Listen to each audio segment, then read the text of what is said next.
हरे कृष्णा। सभी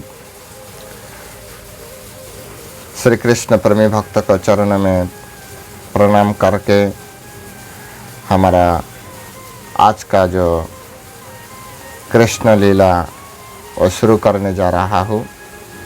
पहले हम लोग मंगलाचरण करेंगे, बाद में शुरू करना। तो पहले आप सभी अत्यंत श्रद्धा के साथ मंगलाचरण करिए। नमो ओम विष्णुपादाय कृष्ण प्रेष्ठाय भूतले श्रीमती भक्ति वेदांतो स्वामी नित्य नामिने। नमस्ते सरस्वती देवी गौरवाणी प्रचारिणे निर्विशेष शून्यवादी पाश्चात्य देशतारिणे। वाञ्छा कल्पतरुर्भश्च कृपा सिंधु एव च पतितानां पावनेभ्यो वैष्णवेभ्यो नमो नमः। हे कृष्ण करुणा सिंधु दीनबंधु जगतपते गोपीश गोपिका कांत राधा कांत नमस्तुते। तप्त कांचन गौरांगी राधे वृंदावनेश्वरी वृषभानुसुते देवी प्रणमामि हरिप्रिये। नीलाचल निवासाय नित्याय परमात्मने बलभद्र सुभद्रभ्यं जगन्नाथाय ते नमः।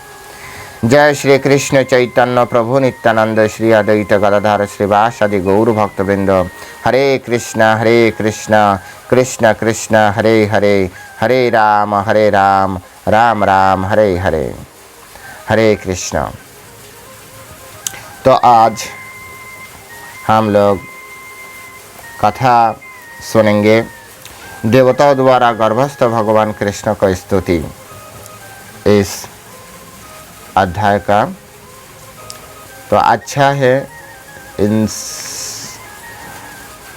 अध्याय से हमें बहुत कुछ सीखना और प्रेरणा भी मिलेगा। आप सभी लोग ध्यान से सुनिए, क्योंकि कृष्ण कथा बहुत लाभदायक होता है। ये कली कल्मष नाशन कारक होता है। ये कथा अत्यंत पावनी शक्ति संपन्न होता है। तो इसलिए यद्यपि हमारा बोलने का तरीका अच्छा नहीं है वो मुझे भी पता है, लेकिन मुझे अच्छा लगता है पढ़ने के लिए, सुनने के लिए, इसलिए मैं पढ़ रहा हूँ। हमारे अंदर जितना भी दुर्बलता है वो तो जन्म से ही, स्थान काल पत्र का प्रभाव से ही। तो आप वैष्णव है, साधु है, संत है, प्रेमी भक्त है, हमारा त्रुटियाँ जितना भी है और क्षमापूर्वक देखें, और हमारा जो प्रयास है एक कृष्ण कथा लोगों तक भेजने के लिए, जो मनोवासना, उनको आशीर्वाद कीजिए। आपको आशीर्वाद से ये काम पूरा हो जाएगा।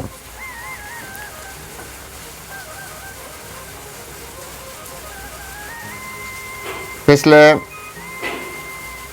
क्लास में हम लोग देखा भगवान कृष्णचंद्र आने से पहले जैसे भविष्यवाणी होता है, वो भविष्यवाणी किसी भी प्रकार से मिथ्या नहीं होगा। जब भगवान कोई संकल्प लेते हैं, जब भगवान को कोई मन में इच्छा आता है, ऐसा कोई भी नहीं है जो संकल्प रोक सकते। ऐसा कोई भी नहीं है जो भगवान को इच्छा शक्ति को नष्ट कर सकते। हाँ, कभी कभी ऐसा भी हमें देखना मिलते हैं जो भगवान जो प्राण लेते हैं, भक्तों को प्राण की रक्षा करने के लिए कभी कभी खुद का प्राण त्याग देते हैं। ये भी एक अच्छा रहस्य है। ऐसा क्यों करते? भगवान को हृदय में सर्वदा भक्तों के लिए चिंतन रहते हैं। जैसा भक्तों को काम होता है भगवान को प्रशंसा करना, उनको लोगों को सामने अच्छा से ले आना, भगवान को बात करना, ते भक्तों का एक दैनंदिन जीवन है।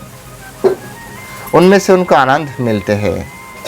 शुद्ध साधु जनों को भगवान को बात करने, भगवत को बात सुनने के लिए उनका आनंद मिलते हैं। ऐसा भगवान को भी कभी कभी ऐसा समय आता है जो भक्तों को प्रशंसा देने दिलाने के लिए खुद ही काम करते हैं। ते भगवान के साथ भक्तों के एक इतना अच्छा रिलेशन है। हम जड़वादी है, देहात्म बुद्धि में हम लीन है।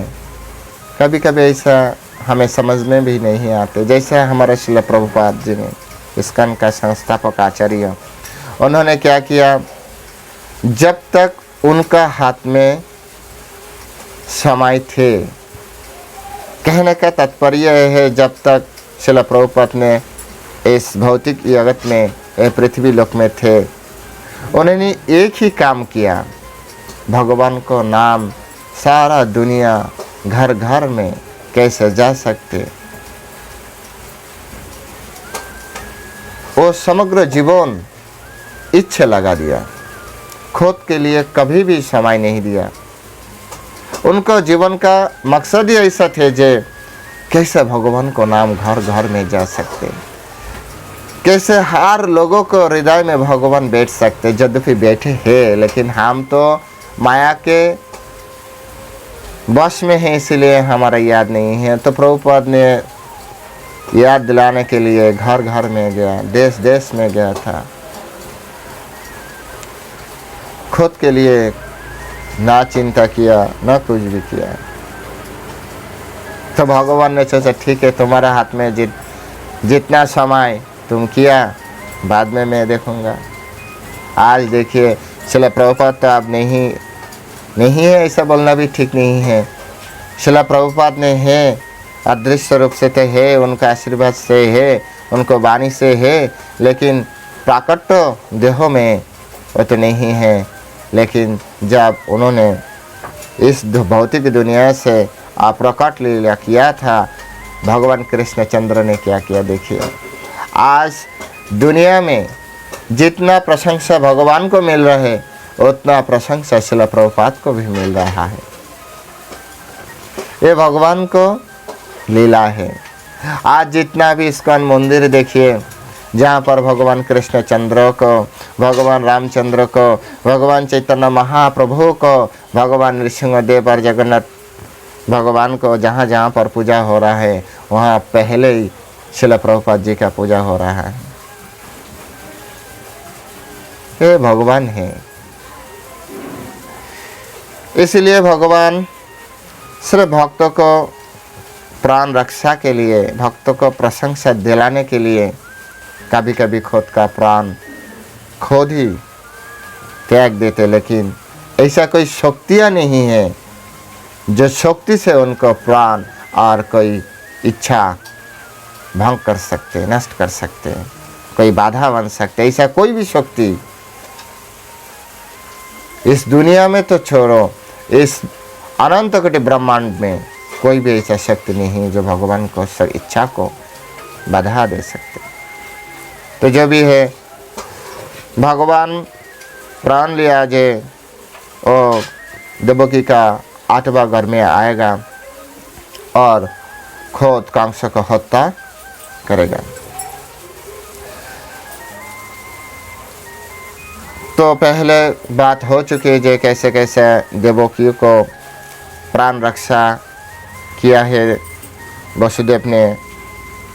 और जब जब उनको संतान आए उनके घर में, तो संतान जब भूमिष्ठ हुआ तो खुद वसुदेव ने ही एक एक करके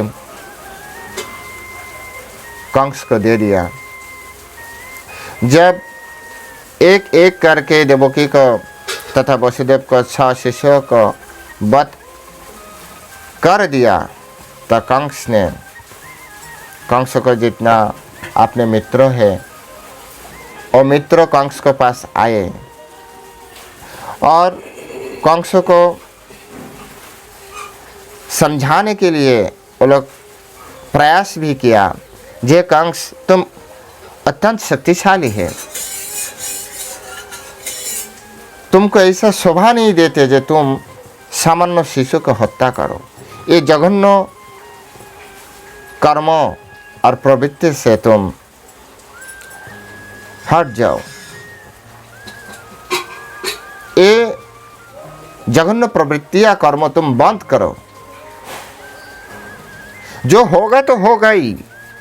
जब कृष्ण ने प्राण लिया था, भगवान विष्णु ने प्राण लिया था, तो बाद में क्या होगा वो तो तुम भी जानते हैं।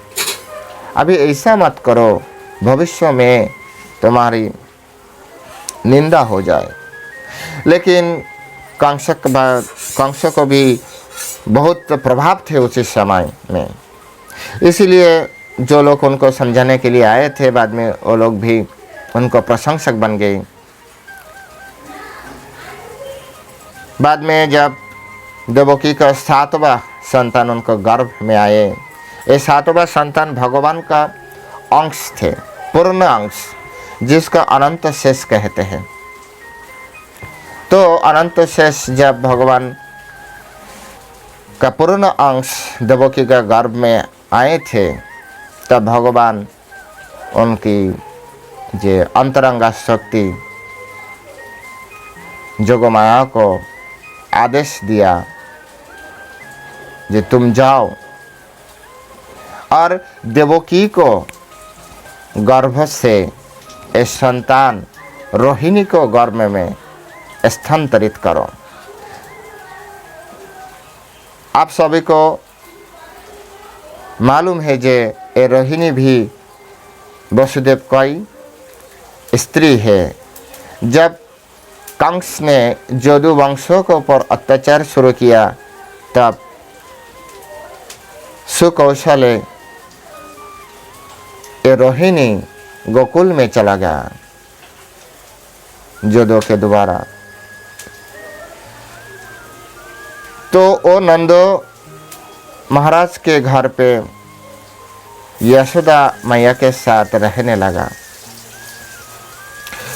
इसीलिए भगवान कृष्णचंद्र जी ने जोगमाया को ये आदेश दिया कि तुम जाओ और ये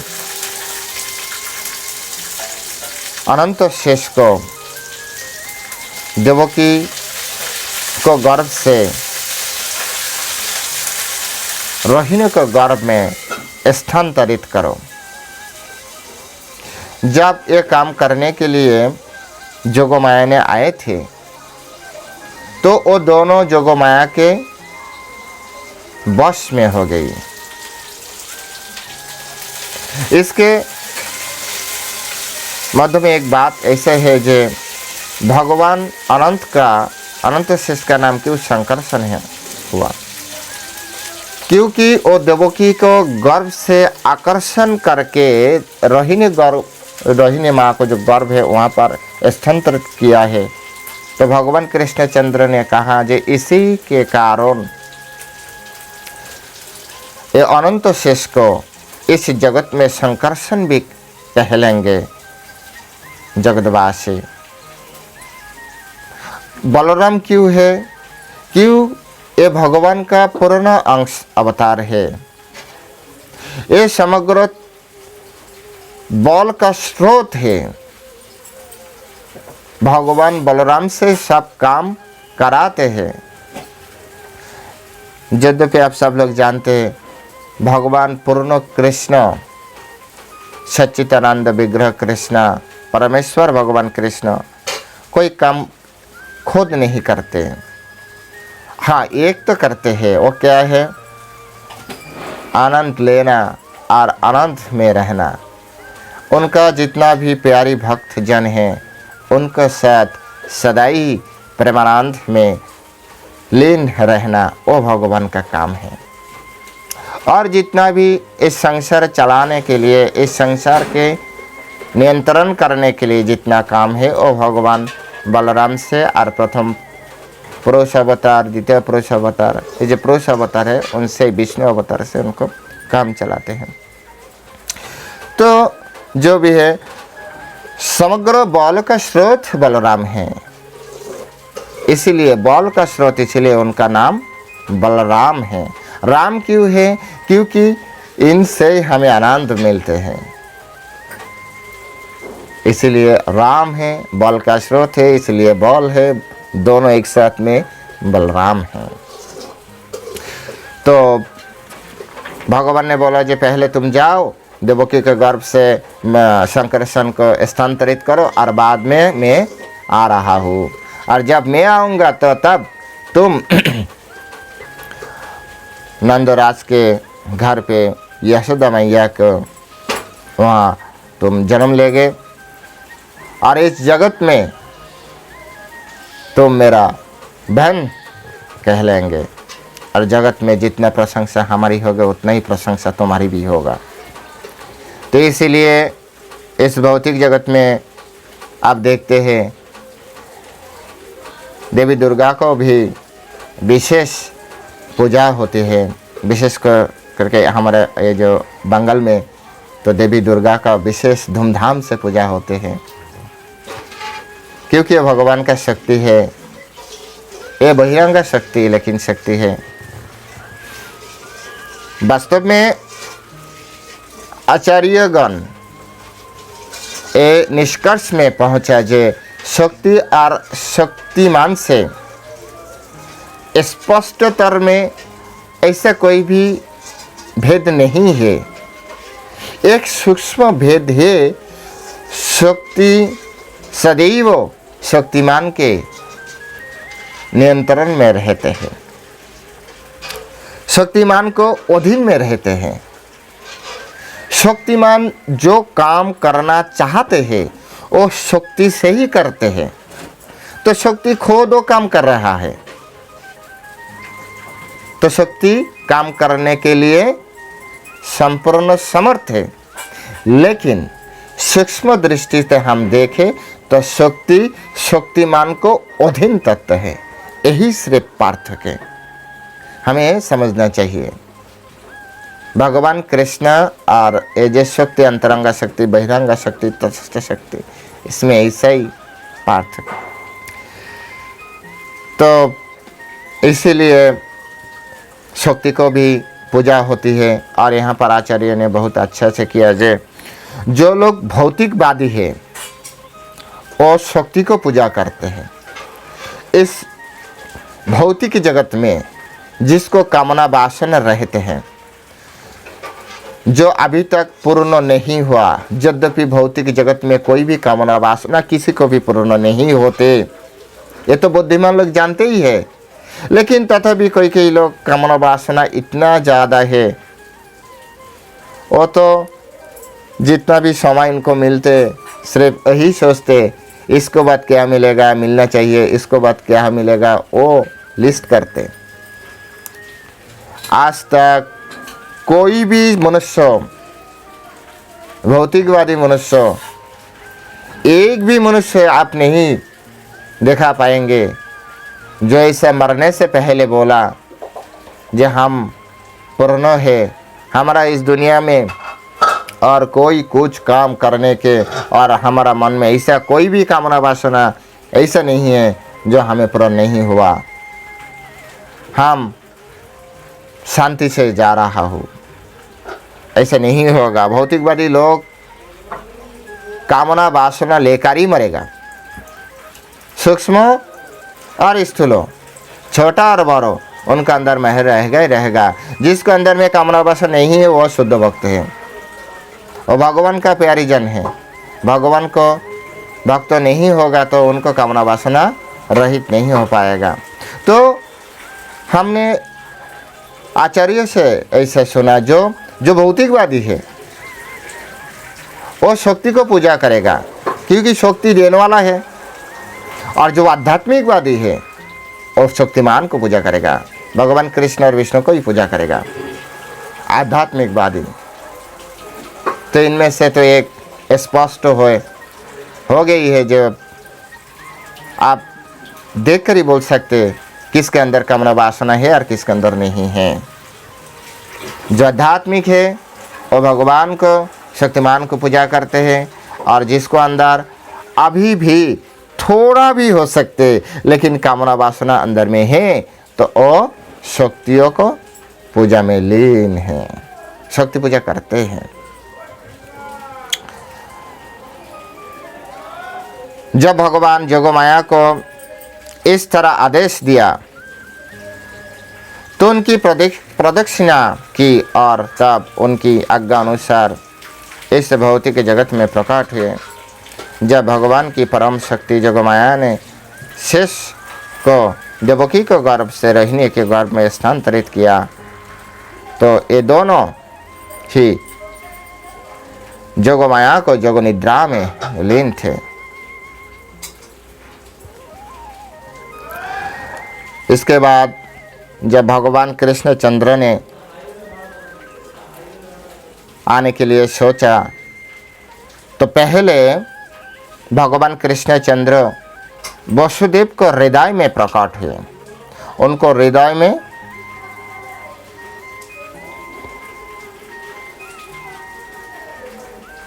भगवान कृष्ण चंद्र प्रविष्ट हुए। भगवान वसुदेव को हृदय से ही देवकी को हृदय में प्रकट हुआ, प्रविष्ट हुआ। भगवान ऐसे नहीं होते, भगवान इस समग्र ब्रह्मांड के मालिक है, तो इसीलिए उनको लिए ऐसा नियम मान्यता देना ऐसा भी नहीं है जो कोई नियम को मान्यता दे और ना दे। यद्यपि इस जगत में स्वामी पति पत्नी का मिलन से ही वीर्य के माध्यम से जीव पत्नी को गर्भ में जाते हैं, लेकिन यहाँ पर भगवान कृष्णचंद्र ने स्पष्टता से प्रकाश किया जब भगवान किसी को वीर्य में से गर्भ में नहीं गया, देवकी को गर्भ में नहीं गया। भगवान वसुदेव को हृदय से देवकी को हृदय में प्रविष्ट हुए। गर्भ जो हमें दिखाई दिया उस टाइम भी दिखाई दिया था, वो जोगमाया का प्रभाव थे। भगवान हृदय में रहने वाला है जो भी है। तो भगवान कृष्णचंद्र जब हृदय में प्रकाशित हुआ तब देवकी को इतना सौंदर्य वृद्धि पाने लगा। इस जगत में कोई भी सौंदर्य देवकी को सामने नतमस्तक हो जाएगा।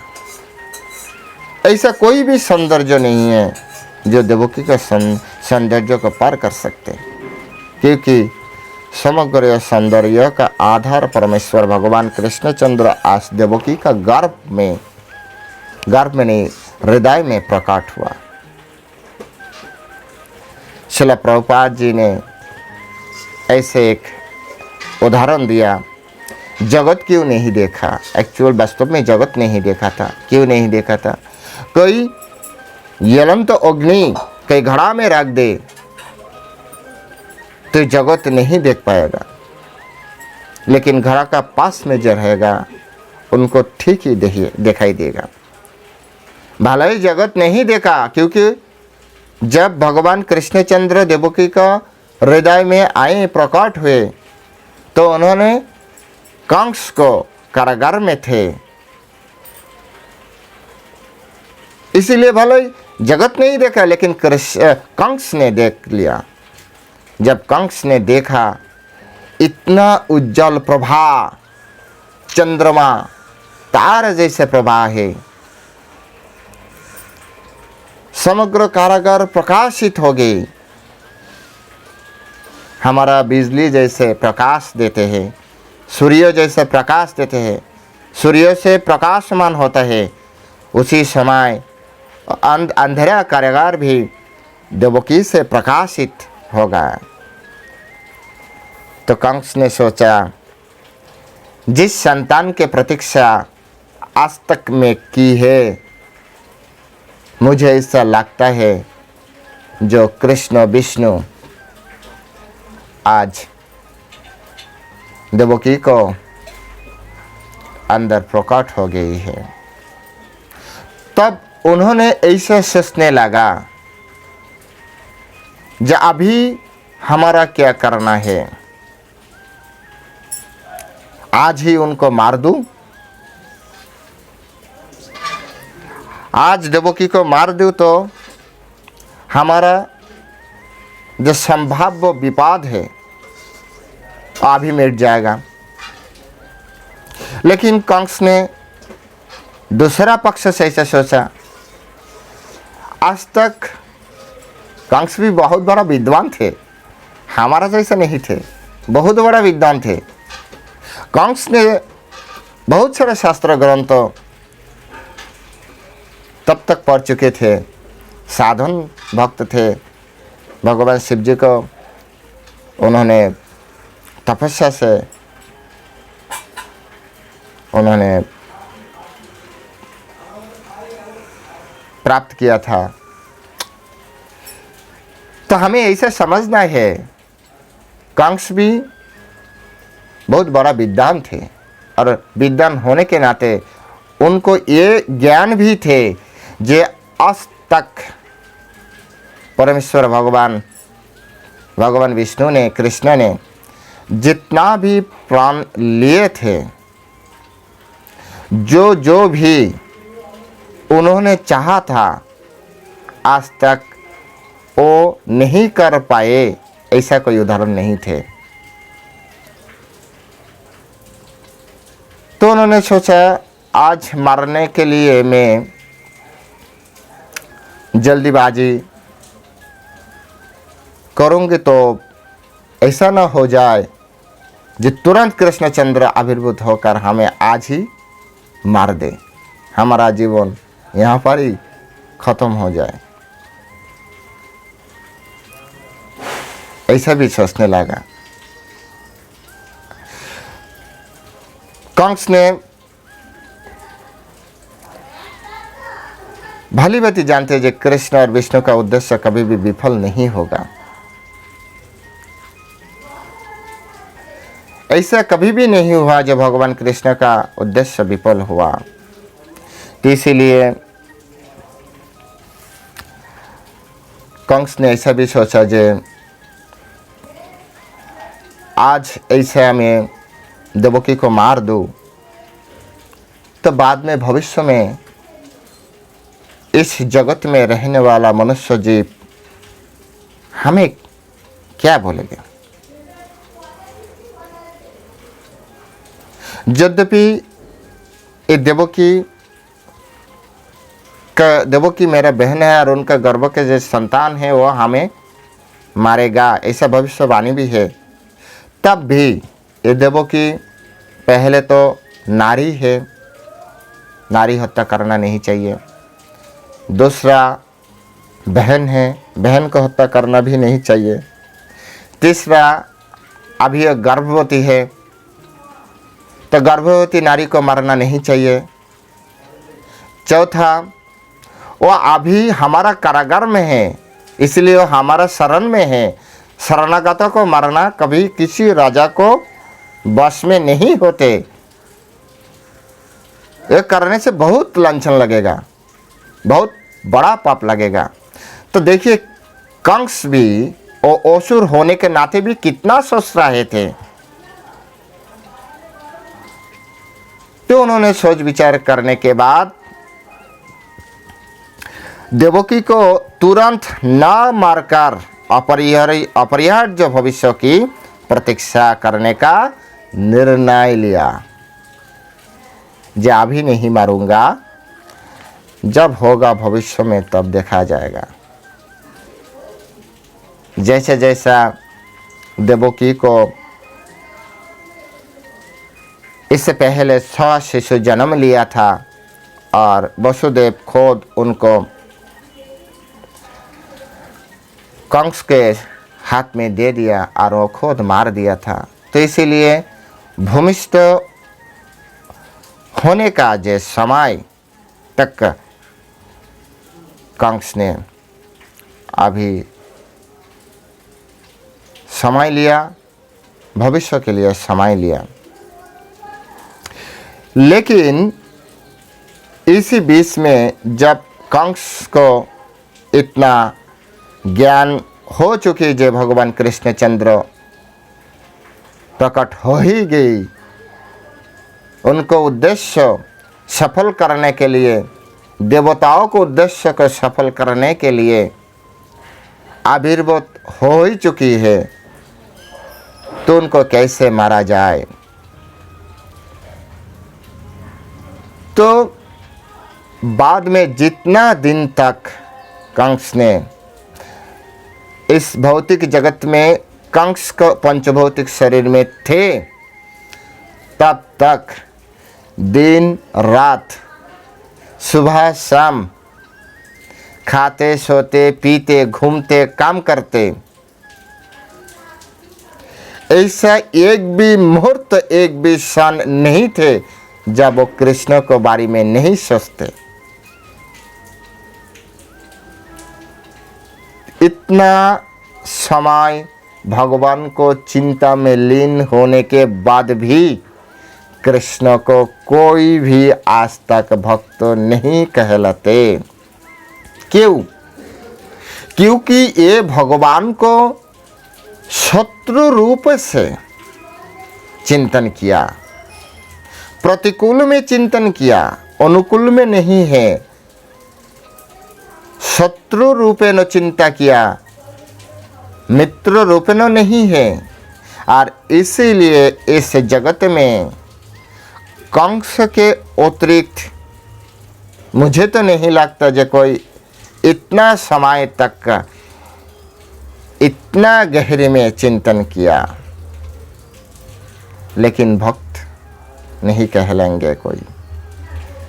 इसीलिए हमें इस विषय से हमें सीखना चाहिए, हमें ये निष्कर्ष में पहुंचना चाहिए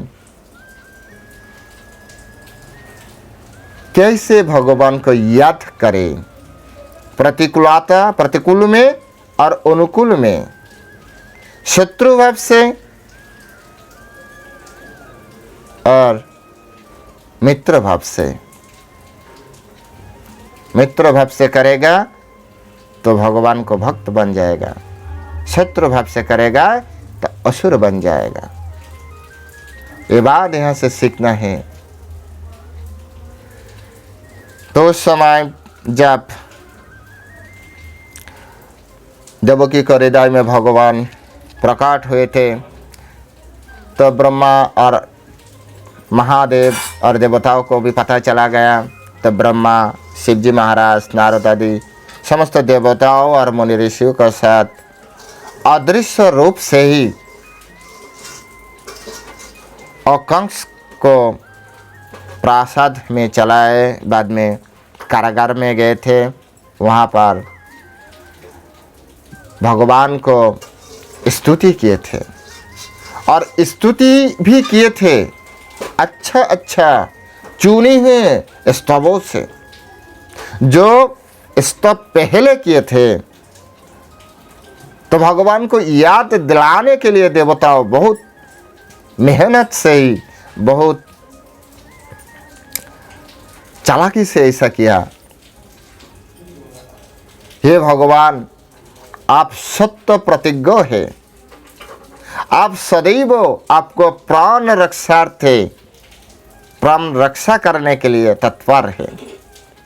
तो इसमें देवता का स्वार्थ भी है, लेकिन भगवत गीता ने भगवान कह दिया है, परित्राणाय साधूनां विनाशाय च दुष्कृताम् धर्म संस्थापनार्थाय संभवामि युगे युगे।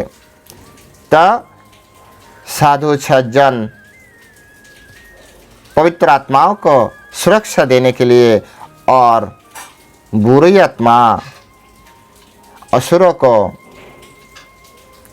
दुष्कृत कर्मकारियों को विनाश करने के लिए आप इस धरित्री में आए हैं।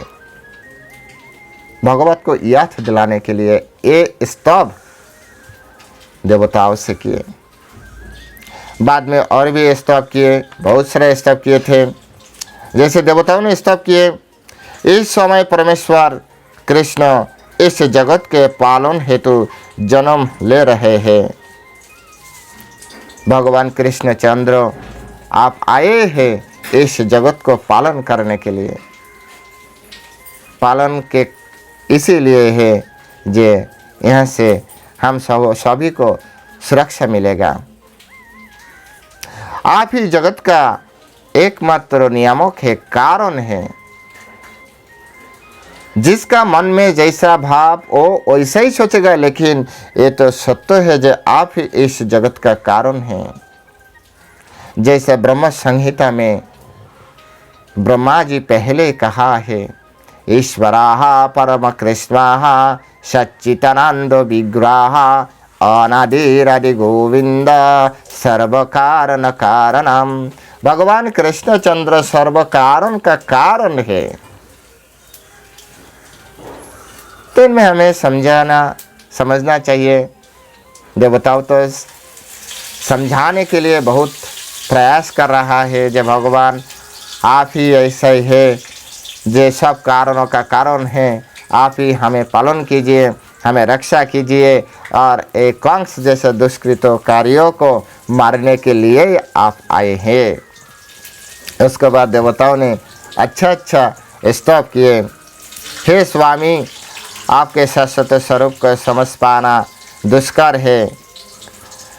सामान्य जन आपके वास्तविक रूप को समझने में अक्षम रहते हैं, अतः आप अपना आदि शाश्वत रूप प्रकट करने के लिए स्वयं अवतार ले रहे हैं। लोग किसी तरह आपकी विभिन्न अवतारों को तो समझ सकते हैं, किंतु दो भुजाओं वाले कृष्ण के शाश्वत रूप को मनुष्यों के बीच उन्हीं के समान विचरण करते देखकर ये वजल में पड़ जाते हैं। आपका यह शाश्वत रूप भक्तों के दिव्य आनंद को बढ़ाता रहता है, किंतु अभक्तों के लिए ये घातक है। देखिए यहाँ पर कितना अच्छा स्तव किया है देवताओं ने। जब भगवान आते हैं तो उनका समझना बहुत कष्ट साध्य होते हैं।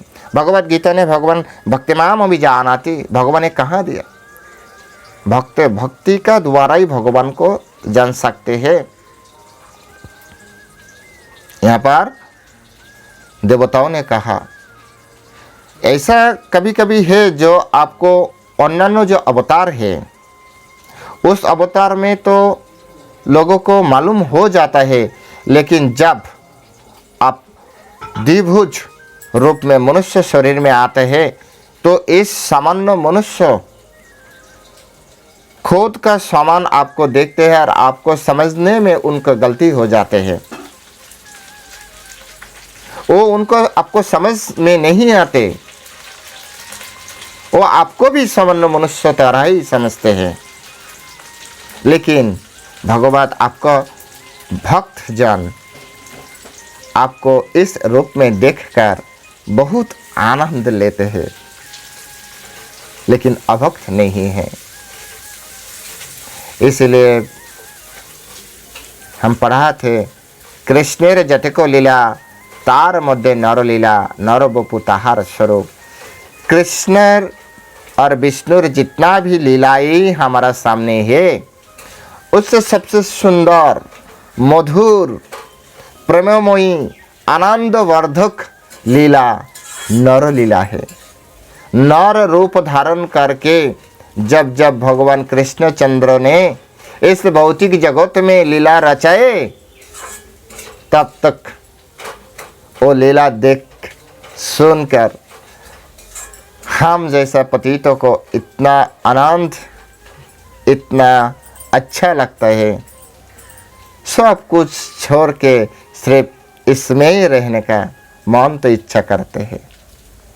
और जो परमहंस है वो तो खाना पीना छोड़ के, सोना सब कुछ छोड़ के, उनको समय इनसे ही बीत जाते हैं। इतना आनंददायक, इतना मंगलमयी, इतना पावन करक कथा है। जब जब भगवान नर रूपेण इस जगत में प्रकट होते हैं और लीला रचाते हैं, तो ही बात देवताओं ने स्तुति में कहा। बाद में ये भी कहा, हे स्वयं प्रकाशित, जिन महान संतों ने आपके चरण कमलों को दिव्यता के सहारे अज्ञान सागर को पार कर लिया है, उस नाव की अपने साथ ही लंघ गई। आप भी हमें इस पार पड़ रहे हैं। तो यहाँ पर कहते हैं, कोई यदि नाव दोबारा नदी पार करता है तो यह नाव की भी उस पार ले जाता है। अतः जब यह अपने गंतव्य पर पहुँचे जाता है तो फिर वही नाव किस प्रकार उन लोगों के लिए उपलब्ध हो सकती है जो इस और प्रतीक्षा कर रहे हैं। इस कठिनाई का उत्तर देने के लिए देवता अपनी स्तुति में कहते हैं कि हे भगवान, आपके चरण कमलों की यह नाव ले नहीं जाती। जो भक्तगण अब भी भवसागर के इस सागर खारे हैं, ये दूसरी ओर जाने में समर्थ होते हैं, क्योंकि शुद्ध भक्त सागर को पार करते समय उसे अपने साथ नहीं ले जाते। जब कोई इस नाव के पास जाता है तो भौतिक अज्ञान का सारा समुद्र सिमट कर गोपथ से समा जाता है। हरे कृष्ण। कोई ऐसा है जो इस भौतिक संसार में हमें जैसा बद्ध हो गई है, तो वास्तव में कहूँ तो इस भौतिक संसार से उद्धार होना ये बहुत मेहनत का काम है। कभी कभी तो हम जैसा सामान्य लोगों के लिए ये संभव नहीं है। तो कोई भगवत को भजन करे, भगवान के चरण में शरण ग्रहण करे, तो ये भौतिक सागर उसके लिए एक गोस्पथ जल जैसे हो जाते हैं। वो आसानी से इस जगत से वो पार कर सकते, इस सागर को पार कर सकते। इसका कहने का मतलब यही है। देवताओं ने आगे कहा, हे प्रिय भगवान, इस भौतिक जगत के सभी जीवों को कल्याण के लिए आप अपने आदि विशुद्ध रूप में शुद्ध सत्यों के सनातन रूप में प्रकट हुए थे। आपके प्राकट्य का लाभ लेने हुए आप ये सभी पूर्ण पुरुषोत्तम परमेश्वर को प्रकृति एवं रूप को अत्यंत सरलता में समझ सकते हैं। चारों आश्रम के व्यक्ति जैसे ब्राह्मण, गृहस्थ, वानप्रस्थ तथा सन्यासी सभी आपके प्राकट्य का लाभ उठा सकते हैं। भगवान इस भौतिक जगत में उनको जो आदि विशुद्ध रूप में शुद्ध सत्य जो रूप है, सनातन रूप है, उसी रूप में ही आज प्रकट हुए। तो सामान्यतः जो मनुष्य जगत में है, आज भगवान को ये रूप देखकर, भगवान को ये लीलाएं, ये कथाएं सुनकर हमारा जीवन का हम लाभ उठा सकते हैं। हम इस भौतिक जगत में रहते हुए भी उस चित जगत का अनुभव कर पा रहा है, हम कर पाएंगे। इसीलिए कभी किसी भी थोड़ा भी समय मिल जाए तो भगवान को लीला कथाएं सुने और पढ़े। सुनना समय है तो सुनिए, पढ़ना समय है तो पढ़िए। इस भौतिक जगत में आप चित जगत का अनुभव कर सकेंगे। और सिर्फ यही नहीं, जब देहांत होगा तब हम सभी चित जगत में हमारा प्रस्थान होगा। तो इसीलिए सब लोगों को ही इससे भी ज़्यादा श्लोक ही है। यहाँ पर देवताओं ने भगवान को स्तुति की है, लेकिन आप पढ़िए, सुनिए। और यही हमारा विनम्र प्रार्थना है, जब भगवान को एक कथा सुनते सुनते हमारा जो ये पंचभौतिक शरीर है वो चित शरीर जैसा आचरण करने लगेगा एक समय। जैसे हमारा चैतन्य चरितमृत कहा है, जपिते जपिते जब प्रमांकुर होबे साध्य साधन तत्व बुझी बारे पाबे। भगवान का कथा सुनते सुनते सुनते सुनते आप भी एक समय ये जो शरीर है ये चित जैसा अनुभव होगा। और तब ये शरीर सरने के बाद आपका हमारा चित जगत में भगवान स्थान देगा। नित्य सेवा में हम रत रहेंगे। यही आशा, यही प्रार्थना करके आज यहाँ पर ही भगवान कृष्ण का देवताओं को द्वारा जो स्तुति है और भी है, आप पढ़िए। यहाँ पर विश्राम रख रहा हूँ। आप कृपया हमारा जितना भी शब्दगत भूल है, साधु ज्ञान से आप महान है, साधु है, संत है, प्रेमी भक्त है, हम छोटा है, क्षुद्र है, यही ज्ञान करके हमें क्षमा कीजिए। और जितना हो सके हमें आशीर्वाद कीजिए। हरे कृष्ण। सभी लोग सुस्त रहे, अच्छा रहे, भगवान को याद करते रहे।